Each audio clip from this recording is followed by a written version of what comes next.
Continuando con nuestro estudio en el Evangelio según San Juan, llegamos hoy al final del capítulo 12, y vamos a comenzar leyendo los versículos 44 al 46.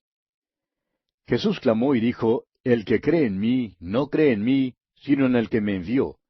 Y el que me ve, ve al que me envió. Yo, la luz, he venido al mundo para que todo aquel que cree en mí no permanezca en tinieblas. Jesús repite aquí su declaración asombrosa de que Él es la luz del mundo. Esta es una extensión de aquel tiempo en el cual abrió los ojos al ciego, y abrirá los ojos a cualquier persona que esté dispuesta a confesar que es ciega y que necesita la luz del mundo. Continuemos con los versículos 47 al 50 de este capítulo 12 de Juan. Al que oye mis palabras y no las guarda, yo no le juzgo, porque no he venido a juzgar al mundo, sino a salvar al mundo. El que me rechaza y no recibe mis palabras, tiene quien le juzgue. La palabra que he hablado, ella le juzgará en el día postrero. Porque yo no he hablado por mi propia cuenta. El Padre que me envió, Él me dio mandamiento de lo que he de decir y de lo que he de hablar. Y sé que su mandamiento es vida eterna. Así pues, lo que yo hablo, lo hablo como el Padre me lo ha dicho. Amigo oyente, vamos a ser juzgados según este libro. Seremos juzgados según la palabra de Dios. No seremos juzgados según nuestras buenas obras, ni seremos juzgados según lo que creamos en cuanto a la religión. No, de ninguna manera. Seremos juzgados según la palabra de Dios. La primera vez Jesús vino como Salvador. Él dijo, no he venido a juzgar al mundo, sino a salvar al mundo. Pero la próxima vez vendrá como juez. La voz del cielo todavía nos está diciendo, este es mi Hijo amado, a él oíd. Escúchele, amigo oyente. Seremos juzgados según su palabra. Y esto concluye esta sección del Evangelio según San Juan. Los hombres han vuelto sus espaldas a aquella voz, han rechazado al Rey, y al rechazarle ellos, Él, el Rey, les rechaza a ellos también. Él es siempre Rey. Y así concluimos nuestro estudio del capítulo 12 del Evangelio según San Juan. Llegamos ahora al capítulo 13. Y con este capítulo entramos en la cuarta división principal de este Evangelio según San Juan. Primero estudiamos el prólogo en el capítulo 1, los versículos 1 hasta el 18. Luego estudiamos la introducción, que es el resto del primer capítulo.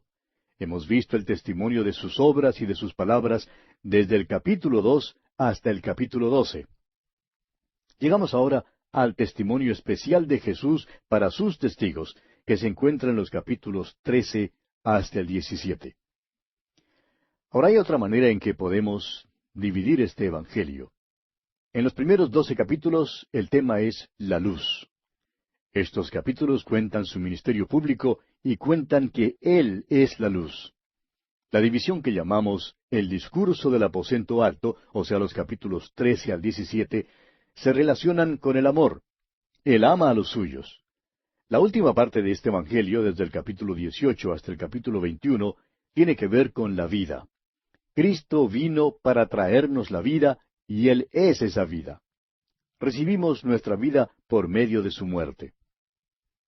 El Señor Jesús pronunció 4 discursos principales. Ya hemos estudiado 3 de estos discursos en el Evangelio según San Mateo. Tenemos el Sermón del Monte en Mateo capítulos 5, 6 y 7. Luego tenemos el discurso de las parábolas de misterio en el capítulo 13 de Mateo, contándonos del reino de los cielos. El tercer discurso es el del Monte de los Olivos, allá en el capítulo 24 y en el capítulo 25 de Mateo.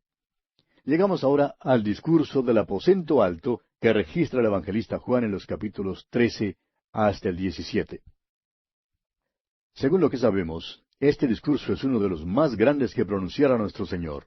Es el más largo y tiene gran significado para nosotros hoy en día, porque Jesús en aquella ocasión llevó a los suyos al aposento alto y les reveló allí nuevas verdades.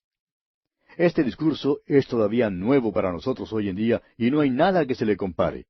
Su ministerio público ha terminado y le han rechazado, pero ahora habla en cuanto a su amor por nosotros hoy en día y cómo nosotros debemos vivir la vida cristiana. Habla también en cuanto a la provisión que Él ha hecho para los suyos y las relaciones entre Él y aquellos que le pertenecen. Está ahora en camino hacia la cruz y no tiene ya ningún mensaje para los fariseos, ni para los líderes religiosos, ni para el gobierno romano. Este mensaje es para los suyos.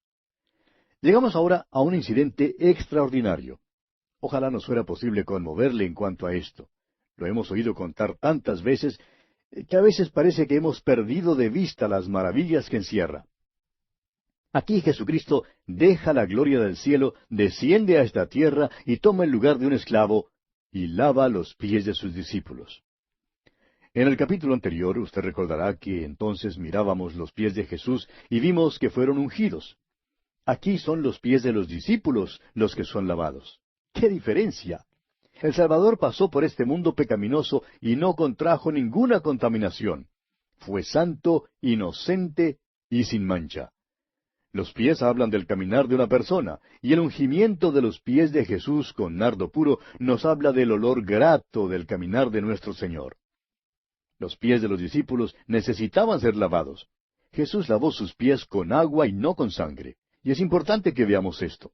Oímos hablar a muchas personas en cuanto al llegar nuevamente a la fuente de sangre para ser limpiados. Esto en realidad deshonra a nuestro Señor. La sangre de Jesucristo, el Hijo de Dios, nos limpia de todo pecado, del pasado, del presente y del futuro, en una sola aplicación. Hay un solo sacrificio. Como lo dice el escritor a los Hebreos capítulo 10, versículo 14, porque con una sola ofrenda hizo perfectos para siempre a los santificados. Cuando usted y yo, amigo oyente, vinimos como pecadores a Cristo Jesús, fue su sangre lo que nos limpió una vez y para siempre y lo que nos dio una posición delante de Dios. Pero, amigo oyente, también necesitamos ser purificados al caminar en el mundo, porque nos ensuciamos y necesitamos ser lavados. Veremos pues que nuestro Señor lavó los pies de sus discípulos debido a esto. Y hay un motivo triple que se da para explicar por qué Jesús lavó los pies de sus discípulos. Y esto lo veremos ahora al leer los primeros 2 versículos de este capítulo 13 del Evangelio de Juan. Antes de la fiesta de la Pascua, sabiendo Jesús que su hora había llegado para que pasase de este mundo al Padre, como había amado a los suyos que estaban en el mundo, los amó hasta el fin. Y cuando cenaban, como el diablo ya había puesto en el corazón de Judas Iscariote, hijo de Simón, que le entregase. Ahora Jesús lavó los pies de los discípulos porque él sabía que su hora había llegado para pasar de este mundo. Su ministerio continuaría después de regresar al cielo. Se ha identificado con su pueblo y hoy en día todavía lava los pies de sus discípulos. Dice que pasará de este mundo. Ahora, él creó el mundo, pero este mundo significa el cosmos, es decir, el sistema o la civilización en la cual estamos. Este mundo es un sistema. Es el mundo del hombre y es un mundo de pecado. Es una civilización que es anti Dios y anticristo y que aguarda el juicio. Jesús está pasando de este mundo y es por eso que lava los pies de sus discípulos. La segunda razón por la cual Jesús hace esto es porque ama a los suyos hasta el fin, aunque ahora se va al Padre. Lo hizo porque amó a los suyos. Murió para salvar a los suyos y vive para mantenernos salvos. Tenemos un maravilloso Salvador quien nos seguirá amando hasta el fin.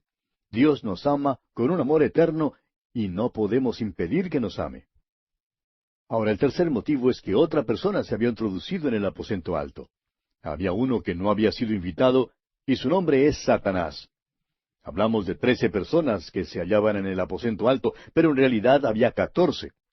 Satanás entró en el corazón de Judas Iscariote y puso en el corazón de él el deseo de entregar al Señor. El lavamiento tuvo lugar precisamente debido a esto, pues la presencia de Satanás estaba surtiendo sus efectos sobre los demás discípulos. Donde quiera que el diablo se meta en la obra cristiana, amigo oyente, los hermanos se ensucian y el Señor tiene que lavarlos. Tiene que lavarlos si es que van a tener comunión con Él. Ahora fíjese usted que esto tuvo lugar durante la fiesta de la Pascua. Esta no era la cena del Señor. En verdad, Juan ni aún menciona la cena del Señor. Ahora, ¿por qué omite Juan algo que tiene tanta importancia?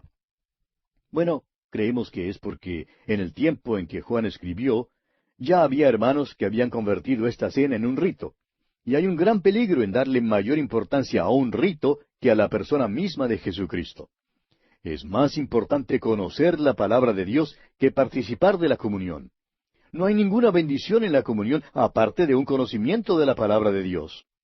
Un profesor de apologética dijo cierta ocasión que el pan era solo pan en el estómago, pero Cristo en el corazón. El pan en el estómago no permanece allí por mucho tiempo. De modo que tener a Cristo en el corazón, eso es lo esencial. Creemos que es por eso que Juan omite contarnos acerca de la cena del Señor. Continuemos pues con los versículos 3 hasta el 5 de este capítulo 13 de Juan. Sabiendo Jesús que el Padre le había dado todas las cosas en las manos, y que había salido de Dios y a Dios iba, se levantó de la cena y se quitó su manto, y tomando una toalla se la ciñó.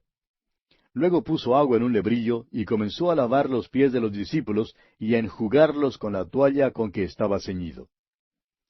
Se declara nuevamente que Jesús sabía que el Padre le había dado todas las cosas en las manos, y que había salido de Dios y a Dios iba. Hace esto porque vuelve al Padre. Todavía en el día de hoy Jesús se ocupa en lavar los pies. Todavía este es su ministerio.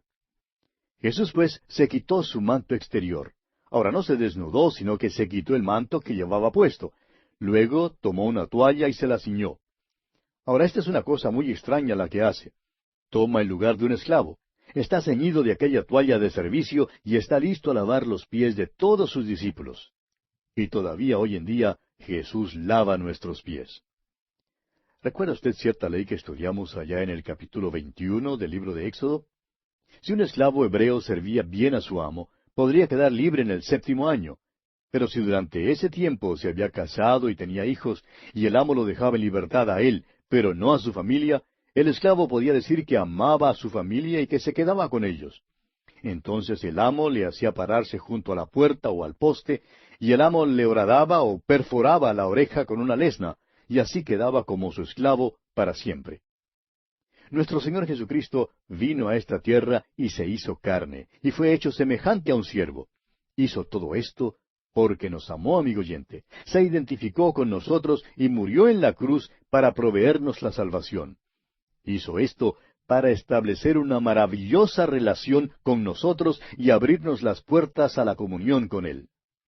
Se hizo un esclavo porque nos ama. Continuemos ahora con los versículos 6 y 7 de este capítulo 13 de San Juan. Entonces vino a Simón Pedro, y Pedro le dijo, Señor, ¿tú me lavas los pies? Respondió Jesús y le dijo, Lo que yo hago, tú no lo comprendes ahora, mas lo entenderás después. Algunos dicen que esto es un sacramento y que debemos practicar el lavamiento de los pies. No vemos nada malo con practicar eso si comprendemos el verdadero sentido espiritual. Otros dicen que esta es una lección de humildad y un ejemplo para nosotros. No hay nada malo con esa interpretación tampoco, pero no creemos que sea lo suficientemente profunda. Pedro ciertamente podía ver que esto era un ejemplo de humildad y, sin embargo, el Señor le dijo, Lo que yo hago, tú no lo comprendes ahora, mas lo entenderás después. Y Pedro le dijo, aquí en el versículo 8, No me lavarás los pies jamás. Jesús le respondió, Si no te lavare, no tendrás parte conmigo. Ahora, ¿qué quiso decir nuestro Señor con estas palabras?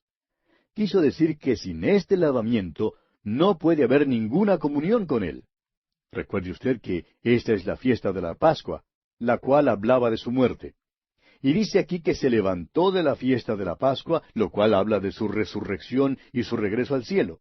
Y ahora Cristo está ceñido de la toalla de servicio y nos está diciendo, si no te lavare, no tendrás parte conmigo. No podemos disfrutar de la comunión con Él, de un servicio para Él, sin este lavamiento. Ahora, ¿cómo es que Cristo nos lava hoy en día? Bueno, el Salmo 119, versículo 9 dice, ¿Con qué limpiará el joven su camino? Con guardar tu palabra. Y en el capítulo 15 de este Evangelio de Juan, versículo 3 leemos, Ya vosotros estáis limpios por la palabra que os he hablado. Y el apóstol Pablo, en su carta a los Efesios, capítulo 5, versículos 25 y 26, dice, Así como Cristo amó a la iglesia y se entregó a sí mismo por ella, para santificarla, habiéndola purificado en el lavamiento del agua por la palabra. Jesús ama a los suyos hasta el fin y los limpia. Si queremos gozar de la comunión con Él, tenemos que ser limpiados por Él, amigo oyente. ¿Y cómo hace esto? El apóstol Juan en su primera carta, capítulo 1, verso 9, nos dice que si confesamos nuestros pecados, Él es fiel y justo para perdonar nuestros pecados y limpiarnos de toda maldad. Son demasiados los hombres que hacen poco caso de esto. Amigo oyente, permítanos decirle que los pies hablan del caminar. Y cuando usted y yo somos desobedientes, no estamos caminando en la senda del Señor. Y eso es pecado y debemos confesarlo. Veamos ahora los versículos 9 y 10 de este capítulo 13 de San Juan. Le dijo Simón Pedro, Señor, no solo mis pies, sino también las manos y la cabeza.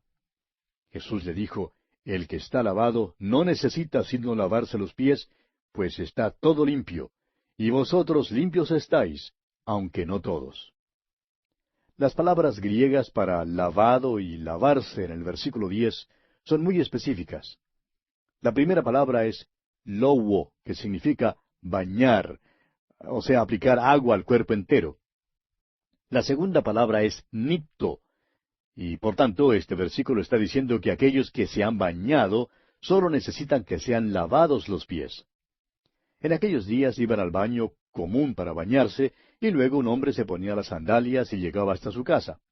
En cada hogar había un lebrillo de agua para lavarse los pies, porque se los ensuciaban caminando por las calles de la ciudad. No solo había polvo en las calles, sino que también en aquellos días botaban la basura en las calles. Por tanto, tenían que lavarse los pies al entrar en la casa. Nuestro Señor está enseñando que cuando llegamos a la cruz, cuando venimos a Jesús, fuimos bañados por completo. Aquello es el baño, louo, la regeneración. Pero cuando caminamos por este mundo, nos contaminamos y nos ensuciamos. Somos desobedientes y el pecado entra en nuestras vidas. No creemos que haya algún creyente que no haya pasado un día sin ensuciarse un poquito. Él dice que no podemos estar sucios y a la vez gozar de la comunión con Él. Por tanto, el lavar de los pies, este nipto, es la purificación necesaria para restaurarnos a la comunión. El apóstol Juan dice en su primera carta, capítulo 1, versículos 6 y 7, que si decimos que tenemos comunión con Él y andamos en tinieblas, mentimos y no practicamos la verdad. Pero si andamos en luz, como Él está en luz, tenemos comunión unos con otros, y la sangre de Jesucristo, su Hijo, nos limpia, es decir, sigue limpiándonos de todo pecado. Amigo oyente, para poder lavarnos los pies, primero debemos confesar nuestro pecado. Y confesar significa ponerse de acuerdo con Dios. Significa el decir lo mismo que Dios dice en cuanto a nuestro pecado. Una de las cosas más difíciles es lograr que un hermano confiese que es pecador. La frialdad, la indiferencia, la falta de amor, todas se ven por Dios como pecado. Si confesamos, Él es fiel y justo para perdonar. Pero eso no es todo. Si va a tener lavados los pies, debe ponerlos en las manos del Salvador. Esa es la obediencia. No podemos decir simplemente, Dios, perdóname, hice mal, para luego salir y hacer lo mismo de nuevo. Eso no es poner los pies en las manos del Salvador. Continuaremos estudiando este capítulo 13 de Juan en nuestro próximo encuentro.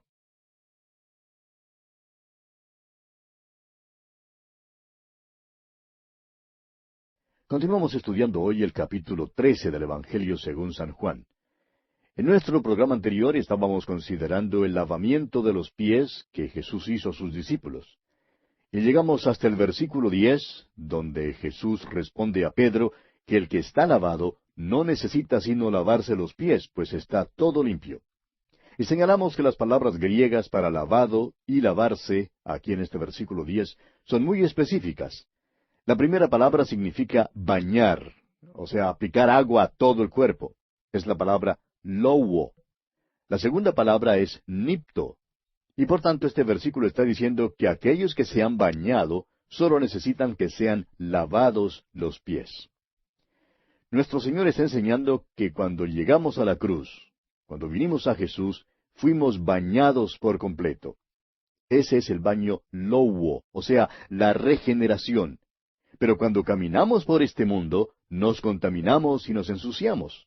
Somos desobedientes y el pecado entra en nuestras vidas. Él dice que no podemos estar sucios y a la vez gozar de la comunión con Él. Por tanto, el lavar de los pies, o sea, esta acción nipto aquí, es la purificación necesaria para restaurarnos a la comunión con Dios. Y vimos que el apóstol Juan se refiere a esto mismo cuando en su primera carta, capítulo 1, dice en los versículos 6 y 7, que si decimos que tenemos comunión con Él, y andamos en tinieblas, mentimos, y no practicamos la verdad. Pero si andamos en luz, como Él está en luz, tenemos comunión unos con otros, y la sangre de Jesucristo su Hijo nos limpia, es decir, sigue limpiándonos de todo pecado. Concluimos nuestro programa anterior diciendo que para poder lavarnos los pies, primero debemos confesar nuestro pecado. Y confesar significa ponerse de acuerdo con Dios. Significa decir lo mismo que Dios dice en cuanto a nuestro pecado. Una de las cosas más difíciles es lograr que un hermano confiese que es pecador. La frialdad, la indiferencia, la falta de amor, todas estas, Dios las ve como pecado. Pero si confesamos, Él es fiel y justo para perdonarnos. Pero eso no es todo. Si vamos a tener lavados los pies, debemos colocarnos en las manos del Salvador, y esa es la obediencia. No podemos decir simplemente, Dios, perdóname, hice mal, para luego salir y hacer la misma cosa otra vez. Eso no es poner los pies en las manos del Salvador. Continuaremos hoy leyendo el versículo 11 de este capítulo 13 del Evangelio según San Juan. Porque sabía quién le iba a entregar, por eso dijo, no estáis limpios todos. Jesús sabía que Judas le iba a entregar. Sabía que Judas no se había bañado. Judas nunca había sido regenerado. Es por eso que dijo que no todos estaban limpios. Continuemos con los versículos 12 al 17 de Juan capítulo 13. Así que, después que les hubo lavado los pies, tomó su manto, volvió a la mesa y les dijo, ¿sabéis lo que os he hecho? Vosotros me llamáis Maestro y Señor, y decís bien porque lo soy. Pues si yo, el Señor y el Maestro, he lavado vuestros pies, vosotros también debéis lavaros los pies los unos a los otros. Porque ejemplo os he dado, para que como yo os he hecho, vosotros también hagáis. De cierto os digo, el siervo no es mayor que su Señor, ni el enviado es mayor que el que le envió. Si sabéis estas cosas, bienaventurados seréis si las hiciereis. Si usted, amigo oyente, desea tener gozo en su vida hoy en día, vaya a Él y confiese su pecado. Este es uno de los problemas en nuestras congregaciones hoy en día. Bien podemos tener las cabezas llenas de doctrina, pero nuestros pies lamentablemente huelen mal. Y amigo y hermano que me escucha, no hay nada que huela tan mal como los pies sucios. Quizás sea por eso que no alcanzamos a más almas para Cristo. Necesitamos confesar el pecado para poder tener comunión con Cristo. Jesús les dijo a sus discípulos que como Él había lavado los pies de ellos, así debían lavarse los pies los unos a los otros. Ahora, ¿qué significa eso? El apóstol Pablo nos explica en su carta a los Gálatas cómo hemos de hacer esto. Dice él en Gálatas 6:1, Hermanos, si alguno fuere sorprendido en alguna falta, vosotros que sois espirituales, restauradle con espíritu de mansedumbre, considerándote a ti mismo, no sea que tú también seas tentado. Cuando quiera que salgamos para restaurar a algún hermano, no lavamos sus pies criticándole. Hoy en día necesitamos lavarnos más los pies en la iglesia. ¿Sabe usted que en la iglesia tenemos toda clase de personas que tienen alguna habilidad? Tenemos muy buenos predicadores y la música es hermosa. Sin embargo, no hay avivamiento. Es que necesitamos lavarnos los pies, amigo oyente. Tenemos que ser limpiados.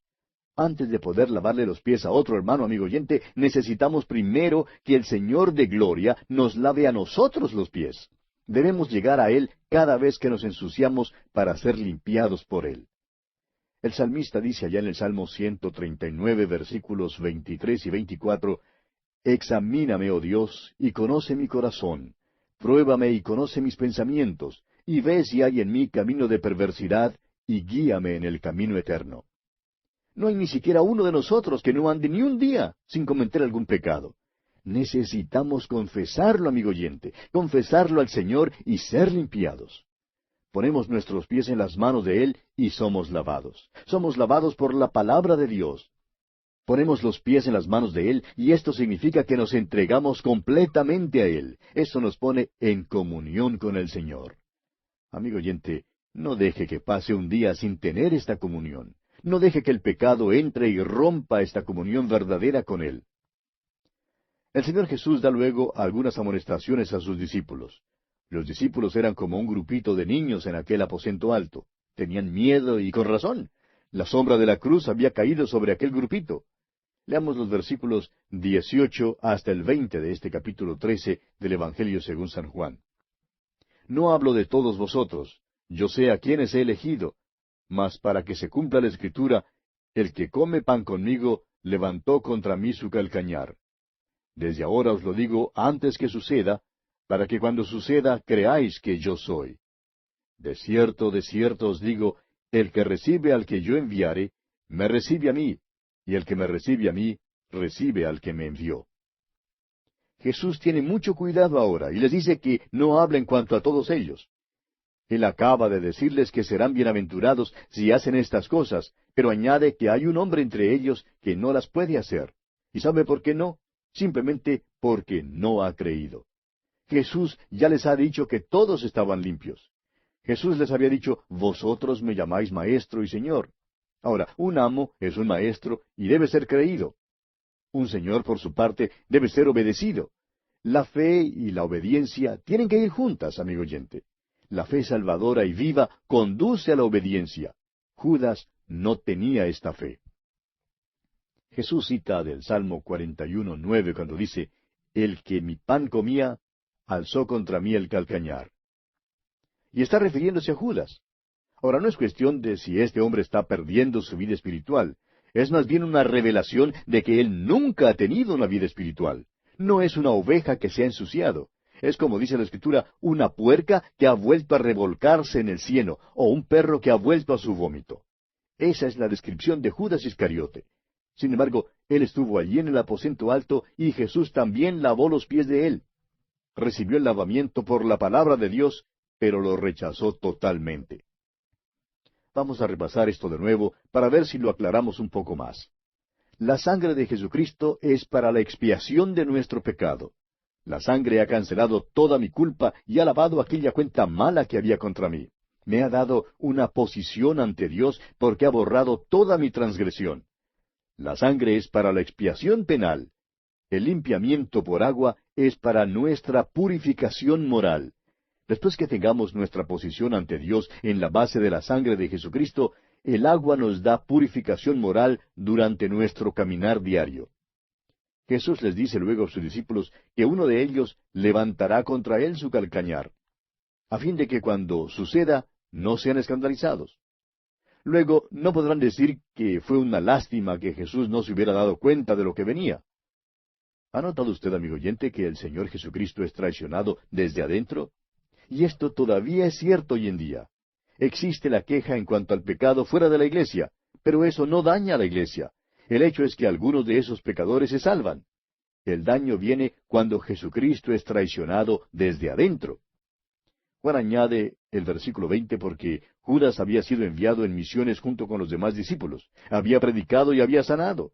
El Señor dice, el que recibe al que yo enviare, me recibe a mí. Y el que me recibe a mí, recibe al que me envió. Nadie es salvo por la fe del mensajero, del predicador. Somos salvos por oír la palabra de Dios y recibir a Cristo como nuestro Salvador personal. Si usted recibe un telegrama informándole que un tío rico ha fallecido y le ha dejado una fortuna, el hecho de que el que haya traído el telegrama pueda ser ladrón no invalida el mensaje del telegrama, ¿verdad? En cierta ocasión estaba un señor conversando con el doctor Magee, autor de estos estudios bíblicos, y le decía que estaba perplejo porque se había salvado bajo el ministerio de un predicador que más tarde resultó ser un hombre inconverso. Y decía a este señor, yo sé que soy salvo y que soy hijo de Dios, pero estoy perplejo. ¿Cómo se explica esto? El doctor Magee le hizo notar a este señor este mismo texto y le dijo que aún Judas había salido y había convertido a algunos, pero realmente no porque era Judas, sino porque había dado el mensaje. Y Dios bendecirá su palabra. Amigo oyente, somos salvos oyendo la palabra de Dios. Continuemos ahora con los versículos 21 al 25, de este capítulo 13 de San Juan. Habiendo dicho Jesús esto, se conmovió en espíritu y declaró y dijo, de cierto os digo, que uno de vosotros me va a entregar. Entonces los discípulos se miraban unos a otros, dudando de quién hablaba. Y uno de sus discípulos, al cual Jesús amaba, estaba recostado al lado de Jesús. A este, pues, hizo señas Simón Pedro para que preguntase quién era aquel de quien hablaba. Él entonces, recostado cerca del pecho de Jesús, le dijo, Señor, ¿quién es? Si usted, amigo oyente, cree que Jesús no se conmovió a causa de que Judas le iba a entregar, pues está equivocado. Porque Jesús se conmovió en espíritu. Los discípulos se quedaron estupefactos. Usted puede imaginarse de la onda de choque que pasó por aquel aposento alto. Judas había sido tan vivo que ni una persona allí creía que él era quien iba a entregar a Jesús. Cada uno creía que pudiera ser el otro, pero también cada uno creía que pudiera ser él mismo. Cada discípulo sabía que era capaz de hacer lo mismo. Dudamos de que la pequeña diversión entre Juan y Pedro fue observada por los demás. Debe haber habido confusión en el cuarto. Pedro probablemente estaba más retirado de Jesús, mientras que Juan se había quedado a su lado, y por tanto, Pedro le pidió a Juan que le preguntara quién era. Y respondió Jesús aquí en el versículo 26, A quien yo diere el pan mojado, aquel es. Y mojando el pan, lo dio a Judas Iscariote, hijo de Simón. Y el versículo 27 dice, Y después del bocado, Satanás entró en él. Entonces Jesús le dijo, Lo que vas a hacer, hazlo más pronto. Según las costumbres de aquel entonces, el anfitrión en un banquete tomaba un pedazo de pan y lo mojaba en la salsa, y luego se lo ofrecía al invitado de honor. Mediante este gesto, pues, el Señor Jesús hizo a Judas su invitado de honor. Le extiende el símbolo de amistad. Judas está en un punto crítico, pero Cristo mantiene abierta la puerta para Judas hasta el fin. Aún en el huerto Jesús le dijo, Amigo, ¿a qué vienes? Todavía mantenía abierta la puerta para Judas. Ahora Jesús sabía lo que Judas haría. Y permítanos repetir aquí una declaración que alguien hiciera una vez. El saber algo de antemano no equivale a causarlo. Es decir, que el Señor sabía lo que Judas iba a hacer, pero el Señor no le obligó a hacerlo. El hecho es que ofreció su amistad a Judas hasta el mismo fin. Satanás tomó posesión gradual de este hombre Judas. No creemos que Satanás jamás tome posesión de un hombre de repente. Hay muchas pequeñas caídas y Satanás se mueve gradualmente, pero por fin se hace cargo de la persona. El Señor le dio a Judas una oportunidad más para aceptarle. Pero Judas le volvió la espalda a Jesús y entonces Satanás entró y tomó posesión completa de él. Judas hizo su propia decisión. Dios nunca ha enviado a un hombre al infierno a menos que ese hombre en primer lugar haya decidido encaminarse hacia allá. Lo que ocurre es que Dios ratifica la decisión humana. Dios apoya nuestra proposición. Cuando un hombre dice que acepta a Cristo, Dios dice, apoyo esta proposición, lo recibo. Cuando un hombre dice que rechaza a Cristo, así como Judas lo hizo aquí, Dios dice, yo apoyo aquella proposición. Ahora Jesús le pide a Judas que salga pronto. Habiendo hecho su decisión, no significa que está fuera del control de Dios. El hecho es que, habiendo hecho su decisión, ahora es obligado a colaborar con Dios en su gran plan. ¿Recuerda usted que las autoridades religiosas habían dicho que no querían arrestar a Jesús y crucificarle durante una fiesta? Querían esperar hasta que se terminara esta fiesta. Pero nuestro Señor le dice a Judas que se vaya y que haga lo que va a hacer lo más pronto posible. Por tanto, Judas sale y les cuenta a los líderes que ha sido descubierto. Continuemos con los versículos 28 hasta el 30 de este capítulo 13 del Evangelio según San Juan. Pero ninguno de los que estaban a la mesa entendió por qué le dijo esto, porque algunos pensaban, puesto que Judas tenía la bolsa, que Jesús le decía, compra lo que necesitamos para la fiesta, o que diese algo a los pobres. Cuando él, pues, hubo tomado el bocado, luego salió, y era ya de noche. Ninguno en la mesa ni aun sospechó que Judas era el traidor. Note usted que nuestro Señor no mendigaba. Tenían una bolsa con sus recursos financieros y se conducían de una manera práctica. También nos dice que el Señor no dio de comer milagrosamente a sus discípulos. Tenían que ir a comprar comida. Judas era el tesorero. Siempre hay una tentación en el manejo del dinero, y aún hoy día eso es cierto. En el tiempo de la Pascua acostumbraban dar algo a los pobres, y por tanto los discípulos creían que esto era lo que el Señor le pedía a Judas que hiciera con el dinero. Ahora note usted también que cuando Judas salió, era ya de noche. Amigo oyente, ya era de noche eternal para Judas. Era el día del diablo. Y el día del diablo siempre es como aquellas terribles tinieblas que descendieron sobre Egipto durante el tiempo de las 10 plagas de Moisés. Es por eso que hay tantas luces en las avenidas principales en las grandes ciudades. Aquellas son las vías del diablo, y allí hay tinieblas. Son vías oscuras, y por tanto tratan de iluminarlas. Bueno, este hombre salió a la noche eterna. Lo que Dios hace, amigo oyente, lo hace lentamente. Pero lo que el diablo hace, lo hace rápidamente. El diablo tiene que moverse rápidamente porque sus días son limitados. Dios, en cambio, tiene toda la eternidad para llevar a cabo sus planes. Pero sucede que tantas veces no entendemos esto y somos impacientes. Ahora hay un cambio en aquel aposento. Judas se ha ido y nuestro Señor empieza a hablar con estos 11 hombres. Ellos tienen miedo. La sombra de la cruz se ha proyectado sobre ese grupo en el aposento alto. Ahora nuestro Señor trata de levantar a estos hombres de un nivel tan bajo hasta un nivel elevado, del presente al futuro, de lo material a lo eternal, de lo que es secular a lo que es espiritual. Simón Pedro le interrumpe, pero creemos que en verdad este discurso de Jesucristo principia aquí mismo, y prosigue hasta el capítulo 14. Leamos los versículos 31 y 32 de este capítulo 13 de Juan. Entonces, cuando hubo salido, dijo Jesús, Ahora es glorificado el Hijo del Hombre, y Dios es glorificado en él.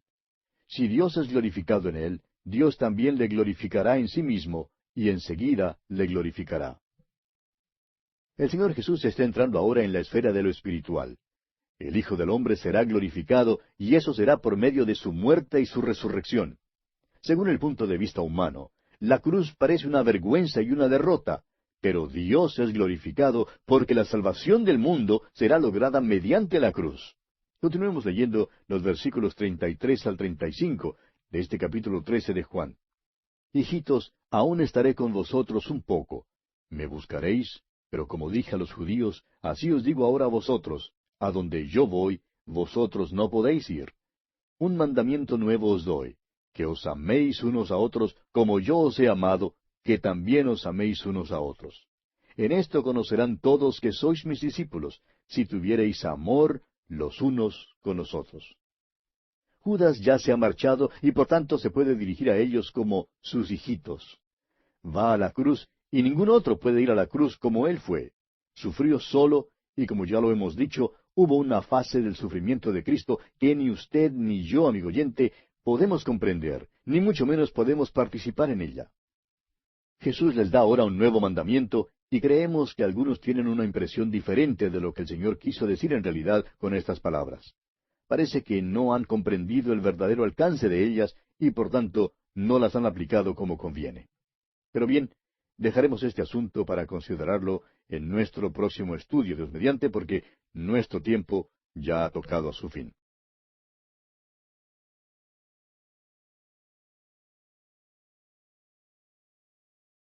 Continuamos hoy estudiando el capítulo 13 del Evangelio según San Juan, y comenzaremos leyendo hoy los versículos 34 y 35.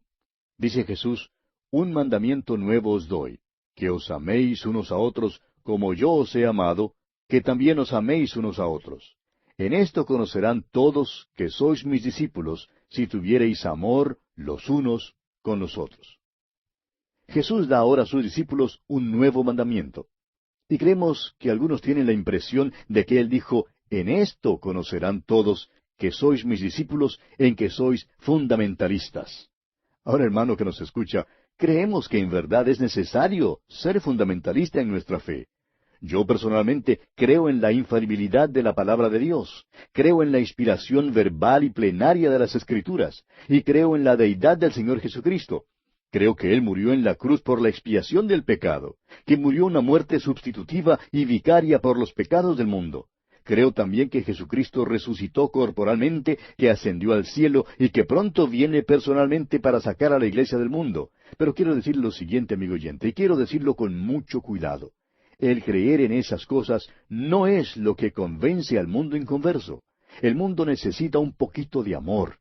Es de veras lamentable observar a dos creyentes de diferentes denominaciones y ver cómo se atacan, cómo critican sus diferencias denominacionales y cómo sacan a relucir los chismes más grandes de la una y la otra denominación sin tener cuidado de cuántos están a su alrededor. Y luego se quejan de que no pueden alcanzar a los perdidos. Pero, amigo oyente, ¿cómo van a alcanzarlos si no están ejerciendo una influencia positiva sobre ellos? Permítame decirle, amigo oyente, que no ganamos a los perdidos siendo caníbales, comiéndonos los unos a los otros, como dice el apóstol Pablo escribiendo a los Gálatas allá en el capítulo 5, versículo 15. Pero si os mordéis y os coméis unos a otros, mirad que también no os consumáis unos a otros. Este es el tipo de cosas que aleja a los inconversos de la iglesia hoy en día. Es por eso que no vienen para oír el Evangelio. Oyen el chisme, oyen la crítica, antes de que les sea posible oír el Evangelio. ¿Se da usted cuenta, amigo oyente, que el mandamiento más importante para un cristiano no es el de testificar ni el de servir, sino el de amar a los hermanos? Tertuliano escribe que el gobierno romano se perturbó en cuanto a la iglesia, pues estaba creciendo a saltos, pero se preocupaba porque los cristianos nunca tenían incienso para ponerlo delante de la imagen del emperador. Por tanto, los romanos creían que pudieran ser desleales. Sucedió pues que unos espías fueron enviados a la iglesia y volvieron con el siguiente informe. Estos hombres, dijeron, son personas muy raras. Se reúnen juntos en un aposento vacío para la adoración. No tienen ninguna imagen, hablan de uno que se llama Jesús, el que está ausente, pero quien parece que llega en cualquier momento. ¿Y cuánto le aman? ¿Y cuánto se aman los unos a los otros? Hasta aquí el informe. Ahora, amigo oyente, si algunos espías vinieran en nuestros días para ver si nuestro cristianismo es genuino o no, y si asistieran a su iglesia, por ejemplo, ¿cuál sería la opinión de ellos? ¿Cree usted que regresarían con un informe que enfatice el gran amor que los cristianos tienen el uno por el otro? Piense en eso, amigo oyente. Continuemos ahora leyendo los versículos 36 al 38 de este capítulo 13 del Evangelio de Juan. Le dijo Simón Pedro, Señor, ¿a dónde vas? Jesús le respondió, A donde yo voy, no me puedes seguir ahora, mas me seguirás después. Le dijo Pedro, Señor, ¿por qué no te puedo seguir ahora? Mi vida pondré por ti. Jesús le respondió, ¿Tu vida pondrás por mí? De cierto te digo, no cantará el gallo sin que me hayas negado 3 veces. Tenemos aquí un hombre que es como nosotros. Creemos que si usted es un verdadero hijo de Dios, nunca vendería a Jesús como lo hizo Judas. El diablo no tiene control sobre usted, pero el Espíritu de Dios sí mora en usted. Pero no hay ni uno de nosotros que no haría lo que hizo Simón Pedro. Su problema no fue que Satanás entró en su corazón, sino que confiaba en su propia carne. Creemos que este es también el problema de todos nosotros. Pedro verdaderamente amaba al Señor. Pedro estaba listo para defender al Señor. Sin embargo, el Señor tiene que tratar a Pedro como a un adolescente. Siempre estaba disparatando y no creemos que este hombre alcanzó la madurez mental ni espiritual sino hasta el día de Pentecostés. Lo único que él oyó de todo lo que Jesús había dicho era que Jesús se iba. Y reacciona igual como un niño que dice, ¿A dónde vas, papito? Yo quiero ir contigo. Su primera pregunta es, Señor, ¿a dónde vas? Y su segunda pregunta es, Señor, ¿por qué no te puedo seguir ahora? Cuando Jesús le contesta, A donde yo voy, no me puedes seguir ahora, mas me seguirás después, lo único que Pedro oyó fue la palabra ahora. Es como el niño que pide una galleta, y cuando la mamá le dice que no puede tener la galleta ahora, sino que va a tener que esperar hasta después de la cena, el niño se aprovecha de la palabra ahora. Quiere que le dé la galleta ahora, ahora mismo. No quiere esperar hasta después de la cena. Pedro era honesto y sincero. Quería seguir ahora al Señor a donde iba. Y en realidad Pedro luchó por su Señor, y hasta le cortó la oreja al siervo Malco. La razón por la cual solo le cortó la oreja era porque Pedro era pescador y no soldado. Pero esto no demuestra que él no era sincero. Luego, el Señor le dijo a Pedro que le negaría 3 veces antes de que el gallo cantara. Ya estaba oscuro. Y estamos seguros de que Pedro simplemente no pudo creer que antes del amanecer negaría al Señor. Ahora, ¿qué lección hay aquí para nosotros? Pedro confiaba mucho en sí mismo, y debemos aprender de esto que no debemos confiar en la carne. El apóstol Pablo dice allá en su segunda carta a los Corintios, capítulo 12, versículo 10, Porque cuando soy débil, entonces soy fuerte. ¿Reconoce usted, amigo oyente, su propia debilidad? ¿O cree que es fuerte? Alguien le preguntó al evangelista Dwight L. Moody si él tenía suficiente gracia como para morir por Jesús. Él contestó, no, pues Cristo no me ha pedido morir por él. Pero si me lo pide, sé que me dará la gracia para morir por él. Nuestra propia carne es débil, amigo oyente, pero Dios nos dará la gracia para suplir todas nuestras necesidades. Y con esto terminamos el capítulo 13 y llegamos ahora al capítulo 14 de este Evangelio según San Juan. Las divisiones de la Biblia en capítulos son buenas porque nos ayudan en nuestro estudio de la Biblia, pero a veces la división no ocurre en el mejor lugar. Y creemos que esto es lo que ha ocurrido aquí entre los capítulos 13 y 14. En verdad, lo que nuestro Señor dice en el principio del capítulo 14 es una continuación de lo que le estaba diciendo a Simón Pedro en el capítulo anterior. Vimos en el capítulo 13 que Simón Pedro declaró que estaba dispuesto a morir por el Señor. Luego, el Señor Jesús le dijo que él, Pedro, le negaría 3 veces antes de la hora en que el gallo cantara por la mañana. El Señor Jesús aquí sigue hablando y todavía le habla a Simón Pedro. Esta porción de las Escrituras ha servido de mucho consuelo al pueblo de Dios a través del correr de los años. Hemos llamado a este capítulo el capítulo más conocido de toda la Biblia. Hace años, un programa radial hizo la sugerencia a sus oyentes de que escribieran informando cuáles eran sus capítulos favoritos de la Biblia. Claro que se esperaba que el capítulo 14 de Juan se encontrara entre sus favoritos. Pero ocurrió que más radioescuchas indicaron el capítulo 14 de Juan que todos los demás capítulos juntos. Amigo oyente, el contenido de este capítulo 14 le fue dado a un hombre en una hora de emergencia, en una hora de crisis, y le fue dado para ayudarle a superar su dificultad. Le fue dado para sostenerlo durante aquella noche oscura de negación y para traerle a una relación correcta con Dios. Le fue dado para consolarle. Y este mismo capítulo ha suavizado el golpe para multitudes de personas desde aquel día hasta la hora presente. Leamos pues el primer versículo de este capítulo 14 del Evangelio según San Juan. No se turbe vuestro corazón. ¿Creéis en Dios? Creed también en mí. En este mismo momento, los hombres por todo el mundo están buscando consuelo. Tratan de conseguir la paz en sus corazones. Pero solo Jesús puede traer aquel consuelo, aquella paz tan anhelada. Y aquí Jesús nos da la base para aquella fe. ¿Creéis en Dios? Creed también en mí, dice el Señor.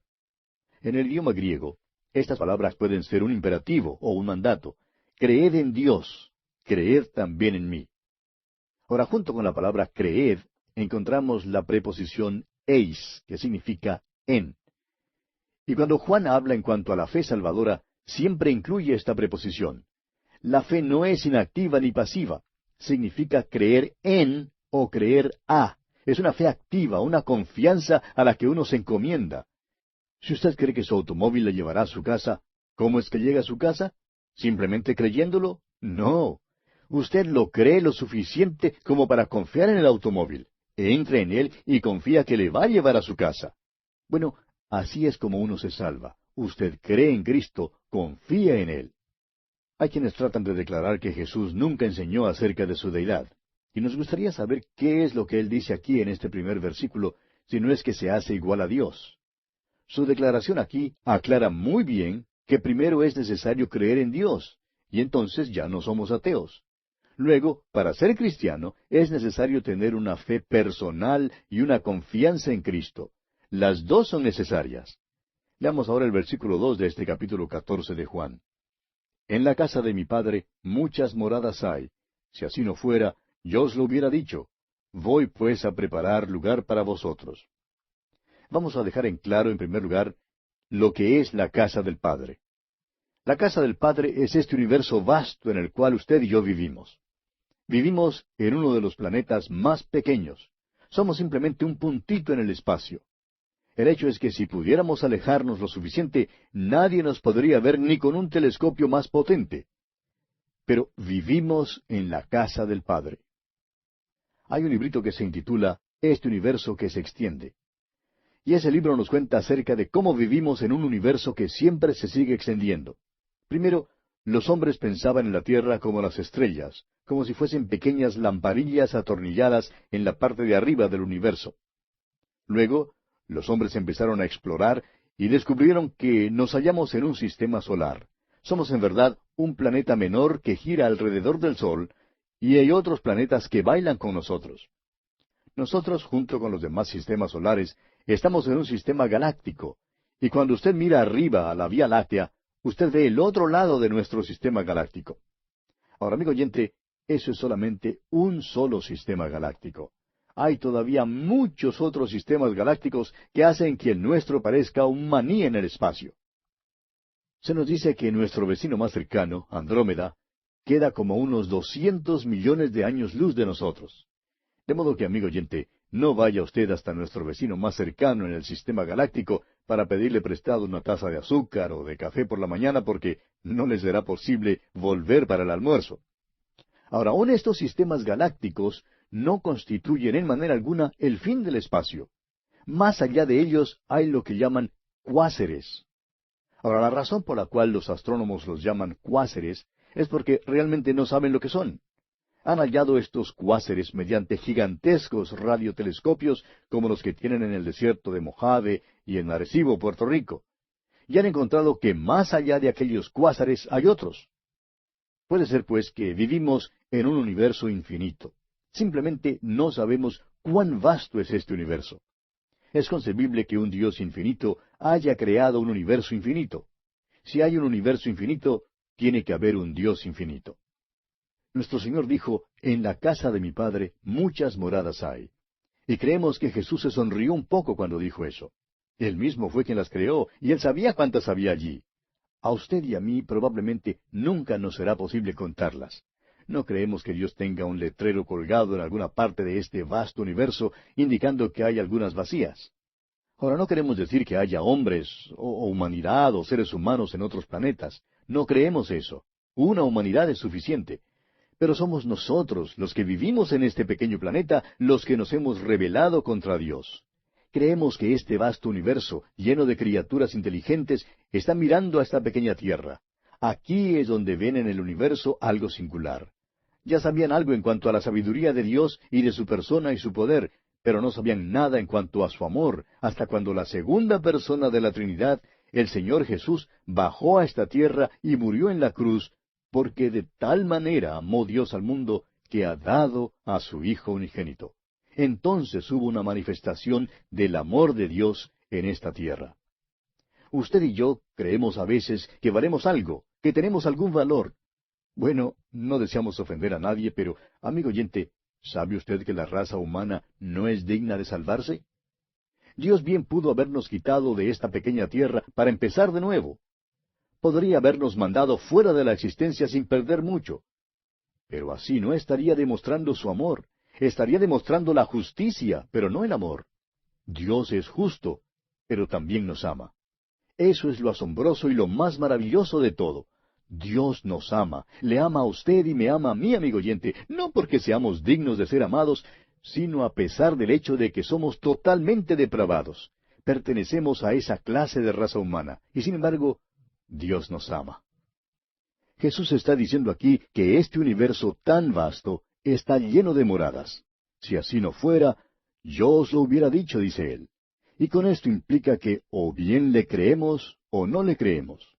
Y continúa, voy pues a preparar lugar para vosotros. Esto es maravilloso, amigo oyente. Este vasto universo está lleno de muchas moradas, y sin embargo, Jesús ha ido a preparar un lugar especial para aquellos que son de Él. Tratamos con un Dios grande y maravilloso. Jesús ha ido a preparar lugar para nosotros. Hoy en día, uno mira a los millones en este mundo y se pregunta si no nos perderemos en alguna parte. La declaración que Jesús hace es que si usted es hijo de Dios, Él está preparando un lugar para usted, y nadie más lo podrá ocupar sino solamente usted. Uno de los hombres que trabajó en la elaboración del espejo para el ojo del telescopio de 200 pulgadas en el Monte Palomar, decía que la primera vez que lo estaban esmerilando, habían errado en sus cálculos en algo así como 1/1000º de una pulgada. Cuando por fin terminaron, el pastor de la iglesia a la cual asistía este señor le preguntó qué era lo que veían por ese telescopio. y le hacía esta misma pregunta semana tras semana. Por fin este señor se cansó de la pregunta de su pastor tan constante y a su vez le preguntó por qué tenía tanto interés él en saber. Bueno, le dijo el pastor, ustedes tienen metido el telescopio en la ventana de la casa de mi padre y me gustaría saber lo que se ve allí, porque Jesús me está preparando un lugar allí. Amigo oyente, esta es la primera vez en toda la Biblia donde se menciona que Dios va a llevar a alguien de este universo para ir allá a un lugar que Él ha preparado. Esta no era la esperanza del santo en el Antiguo Testamento. Dios nunca le prometió a Abraham llevarle a alguna estrella. Dios le dijo que haría su descendencia tan numerosa como las estrellas. Pero la promesa a Abraham fue el darle la tierra. La esperanza del Antiguo Testamento fue el establecimiento de un reino aquí en la tierra, donde moraría la paz, la justicia y el cumplimiento del propósito de Dios para esta tierra. Personalmente creemos que la expresión el reino de los cielos significa el reino de Dios sobre la tierra. Ese es el propósito de Dios. Dice el Salmo 2, versículo 6, pero yo he puesto mi rey sobre Sión, mi santo monte. Ese es el propósito terrenal de Dios, y Él está moviendo todo directa, pronta y firmemente hacia el día cuando ponga a los suyos en el trono aquí en la tierra. Ese será el reino de los cielos. Ese es el propósito terrenal de Dios. Esa es la esperanza del Antiguo Testamento. Ahora, esta es la primera vez que Jesús revela que va a llevar a un pueblo, principiando con los apóstoles de la iglesia, y que la iglesia ha de ser llevada de esta tierra para estar con Cristo en el lugar que Él está preparando. Esta es la primera vez que se hace mención de esto, pero no es la última vez. El apóstol Pablo habló de esto diciendo en su primera carta a los Tesalonicenses, capítulo 4, que el Señor mismo, con voz de mando, con voz de arcángel y con trompeta de Dios, descenderá del cielo. Él viene para llamar y para llevar a los suyos. Los muertos en Cristo resucitarán primero, y luego nosotros, los que vivimos en Cristo, seremos arrebatados para recibir al Señor en el aire. Y así estaremos siempre con el Señor en aquel lugar que Él nos ha preparado. El apóstol Juan en el libro de Apocalipsis nos dice que la ciudad, la nueva Jerusalén, descenderá de Dios, del cielo. Y amigo oyente, será una nueva ciudad, un nuevo concepto de vivienda urbana, y allí es donde morará la iglesia por toda la eternidad. Continuemos leyendo ahora los versículos 3 y 4 de este capítulo 14 de Juan. Y si me fuere y os preparare lugar, vendré otra vez y os tomaré a mí mismo, para que donde yo estoy, vosotros también estéis. Y sabéis a dónde voy, y sabéis el camino. Jesús está levantando aquí a estos hombres a las alturas, porque allí en el aposento alto la sombra de la cruz había caído sobre esa compañía, y el pecado había llamado a la misma puerta de aquel aposento alto. Nuestro Señor trata de levantarnos de lo presente a lo futuro, de lo material a lo espiritual, de lo terrenal a lo celestial. Jesús les dice dos cosas: el destino, que es el dónde, y el camino, que es el cómo. Ahora encontramos allí a un apóstol sentado que se llama Tomás, el que duda. Parece que siempre estaba haciendo preguntas y planteando dudas. Y nos alegramos de que él hubiera estado allí en ese día y que hubiera hecho la pregunta que hizo, porque era una buena pregunta. Y a nosotros también nos habría gustado haberla hecho si hubiéramos estado allí presentes. Si él no hubiera hecho la pregunta, pues nunca habríamos tenido la maravillosa respuesta. Veamos, pues, cuál es la pregunta de Tomás y la respuesta de Jesús aquí en los versículos 5 y 6 de este capítulo 14 de San Juan. Le dijo Tomás: Señor, no sabemos a dónde vas. ¿Cómo pues podemos saber el camino? Jesús le dijo: Yo soy el camino, y la verdad, y la vida. Nadie viene al Padre, sino por mí. Y vamos a dejar aquí por hoy, amigo oyente, porque nuestro tiempo ya ha tocado a su fin. Consideraremos esta respuesta de Jesús en nuestro próximo programa.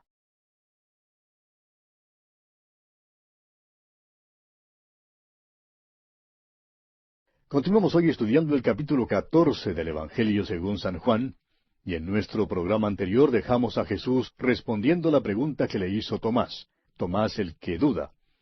Parece que Tomás siempre estaba haciendo preguntas y planteando dudas.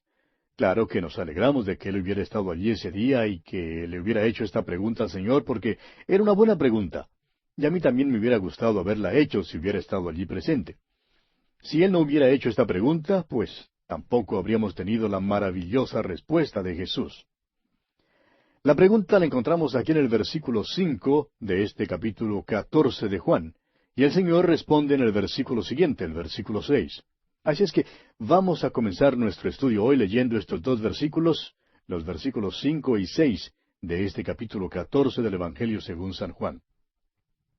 Le dijo Tomás: Señor, no sabemos a dónde vas, ¿cómo pues podemos saber el camino? Jesús le dijo: Yo soy el camino y la verdad y la vida. Nadie viene al Padre sino por mí. El artículo en griego es un adjetivo. Jesús dijo: Yo soy el camino. No es simplemente una persona que muestra el camino, sino que Él, personalmente, es el camino. Ninguna iglesia ni ceremonia puede traernos a Dios. Solo Cristo nos puede traer a Dios. O bien tenemos a Cristo o no lo tenemos. O confiamos en Él o no confiamos en Él. Él es el camino y Él es la verdad. No simplemente dice que nos habla la verdad, aunque sí la habla. Él es la verdad y es la vida. No simplemente declara que está vivo. Él es la fuente, el origen de la vida, desde el nivel vegetal más bajo de la vida hasta el nivel espiritual más alto de la vida. Luego el Señor dice: Nadie viene al Padre sino por mí. Y aquí Él hizo de todas las religiones, sectas, cultos e ismos un callejón sin salida. Dice que el único camino a Dios es Él mismo. Esta es una declaración dogmática. En cierta ocasión un estudiante universitario que estaba conversando con un pastor evangélico dijo que no le gustaba la Biblia porque estaba llena de dogmatismo. Y eso es cierto. Él se refirió a este versículo y dijo: eso es dogmático. Y en realidad lo es, amigo oyente, porque el dogmatismo es característico de la verdad. También los maestros en las escuelas son dogmáticos. Si no lo cree, pregúntele a sus hijos. Son las personas más dogmáticas que uno pueda conocer. Insisten siempre en que 2 más 2 son 4. No importa si se trata de 2 manzanas, 2 vacas o 2 papas, siempre insisten en que 2 más 2 son 4. Ahora, el banco en donde yo tengo mi cuenta también es dogmático. Siempre se sirve del principio de que 2 menos 2 es 0, y son muy dogmáticos en cuanto a eso. Amigo oyente, permítanos decirle que una de las características de la verdad es su dogmatismo. Pero por otra parte, es importante entender que todo dogmatismo no es verdad. Sin embargo, aquello que es verdad es dogmático. Cuando yo le pido a alguien que me indique cómo llegar a algún lugar, no quiero que me dé las indicaciones un señor que no esté seguro de cómo llegar allí. ¿Sabe usted que millones de personas por más de 2000 años han estado llegando a Cristo en base a esta declaración y han comprobado que es correcta? Los trae al cielo. ¿Por qué no la pone usted a prueba, amigo oyente? Él dice que no hay otro camino al cielo, sino solo por Él. ¿Es Cristo su Salvador hoy en día, amigo oyente? ¿Confía usted en Él como su Salvador personal? Solo Él le puede salvar. Todo lo que Él le pide que haga es que venga a Él. Si usted confía en Él, se salva. Pero si no confía en Él, no se salva. Es así de simple y de claro, y es así de dogmático también. Lo que ocurre es que cuando el hombre pecó allá en el huerto del Edén, le sucedieron 3 cosas. Primero, quedó muerto ante Dios. Segundo, perdió su comunión con Dios. Y tercero, perdió su conocimiento de Dios. Ahora Cristo dice que Él es el camino. El camino a Dios no es una carretera, sino una persona. Necesitamos la reconciliación y eso es lo que Cristo ha hecho. Muchas personas creen que tienen que hacer algo para poder ser reconciliados con Dios. Estimado oyente, Jesucristo ya lo ha hecho todo. Él es el camino y Él es la verdad. Necesitamos el conocimiento y la iluminación, y el Espíritu Santo es el único que puede hacer eso. Lo hace tomando las cosas de Cristo y revelándonoslas. Cristo es la verdad y es la vida. Todos estábamos muertos en delitos y pecados y necesitábamos la regeneración. Él es el camino y la verdad y la vida. Nos trae vida nueva mediante el nuevo nacimiento. Permítanos decir aquí otra cosa más. Judas representa al diablo, porque el diablo entró en él y Judas fue vencido por el diablo. Simón Pedro, por su parte, fue vencido por la carne, y confiando en su propia carne, negó a nuestro Señor Jesucristo. Tomás es vencido por el mundo. Las consideraciones espirituales eran oscuras y no reales para Tomás. Es posible que estemos equivocados, pero creemos que Tomás empezó a comprender allí en el aposento alto. Creemos que Tomás era sabio en cuanto a las cosas de este mundo y que era materialista. Había sido apóstol por 3 años, pero todavía no comprendía las cosas espirituales. Jesús le da esta maravillosa respuesta y abre sus ojos a la realidad espiritual. Amigo oyente, hay muchos hoy en día que son religiosos, que han sido miembros de una iglesia por muchos años, y sin embargo, nunca han sido salvados. Si usted se halla entre estas personas, entonces escuche la palabra de Dios. El Espíritu de Dios tomará esta palabra y abrirá sus ojos. Jesucristo es el camino y la verdad y la vida. Ahora el Señor continúa hablando aquí en los versículos 7 y 8 de este capítulo 14 de Juan, y dice, Si me conocieseis, también a mi Padre conoceríais, y desde ahora le conocéis y le habéis visto. Felipe le dijo, Señor, muéstranos el Padre, y nos basta. Felipe era un individuo muy callado, lo opuesto del locuaz Pedro. Creemos que Felipe habló muy rara vez. Tenía un nombre griego y algunos creen que era griego y bien pudo haberlo sido, pero también pudo haber sido un judío con nombre griego. Felipe pues era un hombre extraordinario, porque cada vez que le vemos está trayendo a otros a Jesús. Usted recordará que él fue quien trajo a Natanael. Felipe era un tipo callado, mientras que Natanael era una persona que siempre tenía una palabra o un proverbio listo. Felipe era el hombre serio, mientras que Natanael era más bien humorista. Nos hemos dado cuenta de que a veces los cónyuges son así. Uno es muy hablador, mientras que el otro es muy calmado, muy quieto. Pero Felipe fue quien trajo a los hombres a Jesús. Recuerde usted que los griegos vinieron a él diciendo que querían ver a Jesús. Y aquí en este versículo 8 de Juan 14, Felipe expresa la ambición más alta que pueda tener un hombre, el deseo más noble expresado por cualquier persona en toda la Biblia. Señor, muéstranos al Padre. Amigo oyente, permítanos hacerle una pregunta personal. ¿Cuál es el deseo de su vida? ¿Cuál es su meta principal? ¿Quiere usted enriquecerse? ¿Quiere ganar fama? ¿Quiere educar a sus hijos? ¿Quiere criarlos en la disciplina y en la instrucción del Señor? Estas pueden ser metas dignas de tener. No hay nada malo con estas metas. Sin embargo, la meta más alta y noble es el deseo de ver a Dios. Ahora notemos la respuesta que Jesús le da a Felipe aquí en el versículo 9 de este capítulo 14 de Juan. Jesús le dijo, ¿Tanto tiempo hace que estoy con vosotros y no me has conocido, Felipe? El que me ha visto a mí, ha visto al Padre. ¿Cómo pues dices tú, muéstranos el Padre? Felipe sabía por las Escrituras del Antiguo Testamento que Moisés había visto la gloria de Dios y que Isaías tuvo una visión de la gloria de Dios. No creemos que debamos interpretar la respuesta de Jesús como un reproche para Felipe. Jesús le dice que ha hecho muchos milagros. Felipe no había visto la gloria de Dios como la vio Moisés o Isaías, pero había visto a Jesús y había oído sus palabras y presenciado sus obras. Todo lo que Felipe quería ver ya lo había visto en Jesucristo. Había visto a Dios porque hay más revelación de Dios en Cristo que la que habría si Dios mismo se apareciera en el cielo, así como lo hizo con Moisés.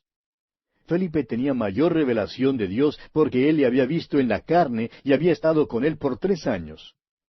Recuerde usted que el autor de la carta a los Hebreos dice allá en el capítulo 1, versículo 3 de esa carta, que Jesús es el resplandor de su gloria y la imagen misma de su sustancia. Y aquí en este versículo 9 de Juan 14, Jesús le dice a Felipe que el que me ha visto a mí, ha visto al Padre. Ver a Jesucristo es ver al Padre en su poder, en su carácter y en su amor. Allá en el capítulo 4, versículo 24 de este Evangelio de Juan, Jesús le dijo a la mujer samaritana, Dios es espíritu, y los que le adoran, en espíritu y en verdad es necesario que adoren. Asimismo, al comienzo de este Evangelio, en el versículo 18 del capítulo 1, Juan dice que a Dios nadie le vio jamás. El unigénito Hijo que está en el seno del Padre, Él le ha dado a conocer. Es a Jesucristo a quien vemos. Vamos a pasar toda la eternidad con Él. ¿No cree usted que es de vital importancia que usted venga a conocerle? En el versículo 10 de este capítulo 14 de Juan, el Señor Jesús continúa hablándole a Felipe y dice, ¿no crees que yo soy en el Padre y el Padre en mí? Las palabras que yo os hablo, no las hablo por mi propia cuenta, sino que el Padre que mora en mí, Él hace las obras. El Señor Jesús aquí hace notar el testimonio de sus palabras y de sus obras. Son lo mismo, lo uno es igual a lo otro. Él era perfectamente consistente. Nuestro problema, en cambio, es hacer que nuestras palabras y nuestras obras sincronicen. Hacemos grandes declaraciones y damos testimonios gloriosos, pero ninguno de nosotros vive una vida perfecta. Es por esto que cada cristiano debe separar un tiempo para la confesión. Como vimos en el capítulo 13, Jesús dice que Él tiene que lavarnos para que podamos tener comunión con Él. Son demasiados los cristianos que pierden su comunión con Dios porque creen que son buenos, pero sus palabras y sus obras no son consistentes, y es necesario confesar esto. ¿Se ha fijado usted alguna vez que el Señor Jesús nunca apeló a su propia mente ni a su propia voluntad para hacer una decisión? Él dice, las palabras que yo os hablo, no las hablo por mi propia cuenta, sino que el Padre que mora en mí, Él hace las obras. Cuando Él hablaba, amigo oyente, expresaba la voluntad del Padre. Todas sus obras eran la voluntad del Padre. Por tanto, le dice a Felipe que cuando él oía las palabras de Jesús, estaba oyendo las palabras del Padre. Y cuando veía las obras de Jesús, estaba viendo al Padre obrando por medio de Jesús. Usted notará que Jesús tiene interrupciones durante su discurso. Primero fue Pedro y luego Tomás, y ahora Felipe. Pero ahora Jesús sigue dando su discurso hasta el versículo 22, cuando nuevamente le interrumpen. Continuemos pues con el versículo 11 de este capítulo 14 de Juan. Creedme que yo soy en el Padre y el Padre en mí. De otra manera, creedme por las mismas obras. Jesús dice que si usted no puede creerle por sus palabras, entonces que le crea por sus obras. Ellas deben convencerle. Y ahora el versículo 12 continúa diciendo Jesús, de cierto os digo, el que en mí cree, las obras que yo hago, él las hará también, y aún mayores hará, porque yo voy al Padre.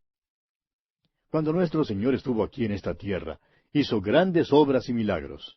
Los apóstoles hicieron las mismas obras, sanaron a los enfermos y levantaron a los muertos. Con todo, Jesús dice que aquellos que creen en Él harán mayores obras. Ahora, ¿cuál es la obra mayor que harán? Bueno, en el día de Pentecostés, Simón Pedro, quien había negado a Jesús en la noche en que fue arrestado, predicó un sermón y 3,000 personas creyeron en el Señor.